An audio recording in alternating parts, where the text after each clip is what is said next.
Dadasaheb Phalke award గ్రహీత శ్రీ పైడి జయరాజు గారి 115వ జయంతి సందర్భంగా ఏర్పాటైనటువంటి ఈ సభకు అధ్యక్షత వహిస్తున్నటువంటి తమ్ముడు శ్రవణ్ గారికి, మాణిక్ భాయ్కి, జయహింద్ గౌడన్న గారికి, బట్టు రామచంద్రన్న గారికి, ఇప్పటిదాకా మాట్లాడినటువంటి అల్లాని శ్రీధరన్న గారికి, తమ్ముడు బాలు గారికి, అక్క మమతా గౌడ్ గారికి, కీర్తి, అందరికీ సారీ నాకు అందరి పేర్లు తెలియవండి, మన్నించండి.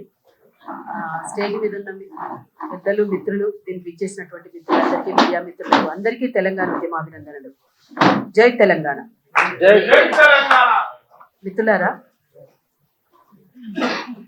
సినిమా అంటే ఒక పవర్ఫుల్ మీడియా. ఎంత అవునన్నా కాదన్నా ప్రతి గుడిసెలోకి చొచ్చుకుపోయేటువంటి ఒక ఆ కళని, దాన్ని కాపాడుకోవాల్సినటువంటి అవసరం మనందరి మీద ఉన్నది. చాలా ఏళ్లుగా అవునన్నా కాదన్నా తెలంగాణ ప్రాంతం ఒక నిరాదరణకైతే లోనైందనేటువంటిది వాస్తవం. తెలంగాణ రాష్ట్రం వచ్చిన తర్వాత దీన్ని కొంత ముందుకు తీసుకుపోయి, ఇంతాక శ్రీధరన్న గారు చెప్పినట్లు అందరికీ అవకాశాలు రావాల్సినటువంటి అవసరం అయితే ఉన్నది. ఇక్కడి నుంచే ప్రొడ్యూసర్స్ రావాలి, ఇక్కడి నుంచే డైరెక్టర్స్ రావాలి, ఇక్కడి నుంచే హీరోయిన్స్ రావాలి,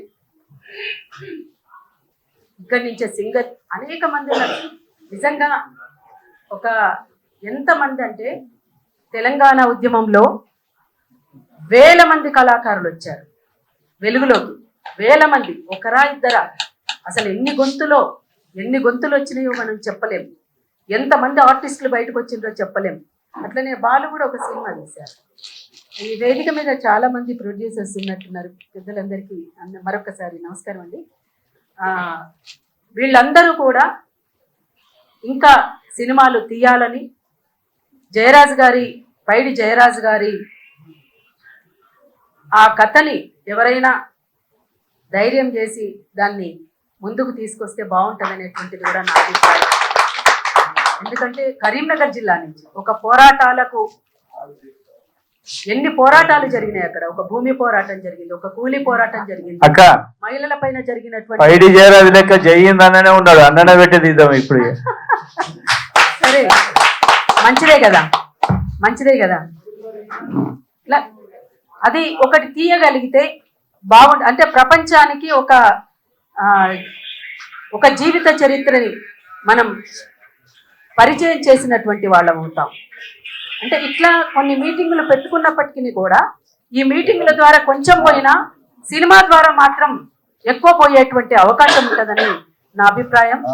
జయహింద్ అన్న, మేము అనేక సార్లు సర్వాయి పాపన్న అన్న కూడా మాణిక్ భాయ్ అనేక సార్లు సర్వాయి పాపన్న బహుజనుల రాజ్యాధికారం కోసం కొట్లాడినటువంటి బాహుబలి అనుకోవచ్చు. ఆయన చేసినటువంటి పోరాటం, ఆ పోరాట పటిమ, దానికోసం పడినటువంటి తపన, ఆరాటం, దాన్ని ముందుకు తీసుకుపోవడానికి ఎన్నో కార్యక్రమాల్లో మేమందరం కలిసి భాగం పంచుకున్నటువంటి పరిస్థితి కూడా ఉంది. అందుకని నా జీవిత సహచరుడు కామ్రేడ్ అమర్ జైల్లో ఉన్నప్పుడు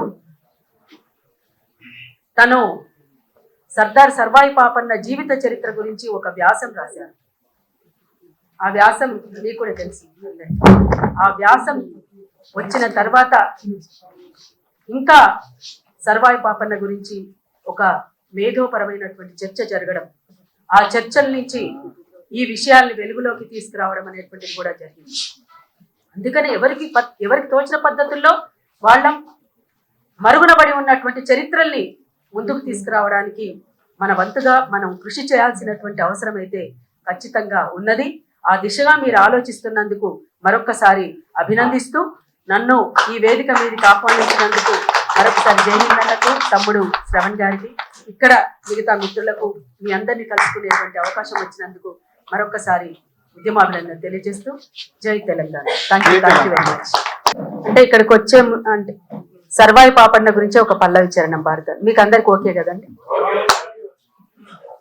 వచ్చర వచ్చర వచ్చర వచ్చర సర్వాయి పాపన్న లాడాయికొచ్చే సాము చేస్తూ ఇటు దూసుకొనొచ్చే సాము చేస్తూ ఇటు దూసుకొనొచ్చే లంబాడి తండాల వెంటేసుకొచ్చే లంబాడి తండాల వెంటేసుకొచ్చే సంచార జాతులకు ఊరయ్యి వచ్చే వచ్చరా అరే వచ్చరా వచ్చర వచ్చర వచ్చర వచ్చర సర్వాయి పాపన్న లాడాయికొచ్చే సాము చేస్తూ ఇటు దూసుకొనొచ్చే వచ్చర సర్దారు సర్వాయి పాపన్న తాళ్ళు తంగెలు తలలెత్తివు గంగ తాళ్ళు తంగెళ్ళు తలెత్తివు గంగా లండలున్న తల్లి ఎల్లమ్మనే లేచి అందరూ కొలిచేటి ఆడబిడ్డవ్వంగా మాదిగ మహాజనులు పరిగేసి నిలవంగా మాదిగ మహాజనులు పరిగేసి నిలవంగా బహుజనులతో ఈ రాజ్యం మెరువంగా వచ్చరా అరే వచ్చరా బాల్ వచ్చర వచ్చర వచ్చర వచ్చర సర్వాయి పాపన్న లాడాయికొచ్చి సాము చేస్తూ ఇటు దూసుకొనొచ్చే సాము చేస్తూ ఇటు దూసుకొనొచ్చే సాము చేస్తూ ఇటు దూసుకొనొచ్చే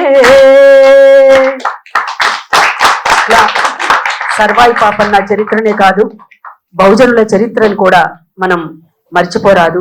ఇవాళ మరుగున పడేటువంటి ఏ చరిత్రనైనా ఈ చరిత్ర ఆ చరిత్ర అని కాదు, ప్రజల చరిత్ర ముందుకు రావాలి.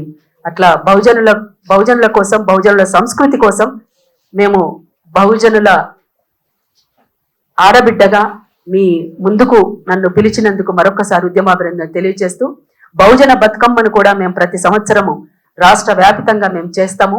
ఈ సంవత్సరం కూడా మేము నిన్ననే ఉస్మానియా క్యాంపస్లో బహుజన బతుకమ్మను నిర్వహించినాం. రేపు ఉదయం 9 గంటలకు ప్రసాద్ ల్యాబ్స్లో బహుజన బతుకమ్మ ఈసారి ఒక కాన్సెప్ట్తో ముందుకు పోతుంది. ఇది ఉత్సవమే కాదు ఉద్యమం అంటూ మేము ముందుకు సాగుతున్నాం.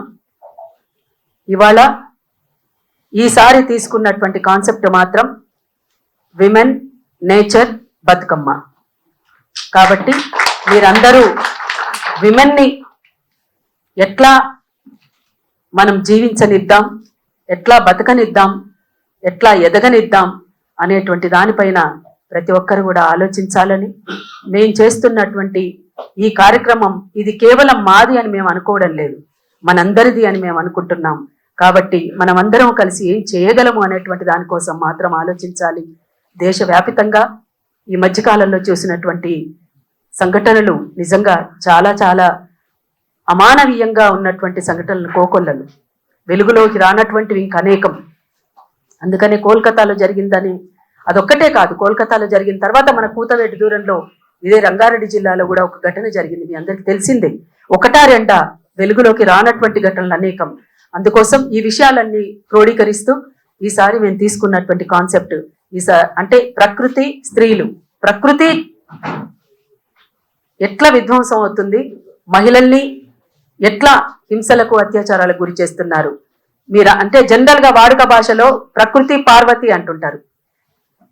పార్వతిని ప్రకృతితో కొలుస్తారు, ప్రకృతిని పార్వతితో కొలుస్తుంటారు కదా. ఎందుకని అంటే ఒక మహిళ అని. ప్రకృతిని ఎంత మనం కాపాడుకోవాల్సినటువంటి అవసరం ఉందో మహిళను కూడా అంతే కాపాడుకోవాల్సినటువంటి అవసరం ఉందని భావిస్తూ ముందుకు సాగుతున్నది ఈసారి బహుజన బతుకమ్మ. రేపు ఉదయం ప్రసాద్ ల్యాబ్స్ లో పాట ఆవిష్కరణ ఉంది, తప్పకుండా మీరు రావాల్సిందిగా కూడా నేను కోరుతున్నాను. థ్యాంక్ యూ వెరీ మచ్ అన్న. మీ అందరికి ఇదే ఆహ్వానం. జై హింద్ అన్న, రామచంద్రన్న, శ్రీధర్.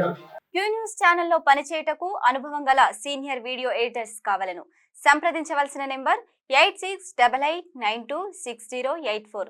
qnewsads@gmail.com ను సంప్రదించండి. లైక్ చేయండి.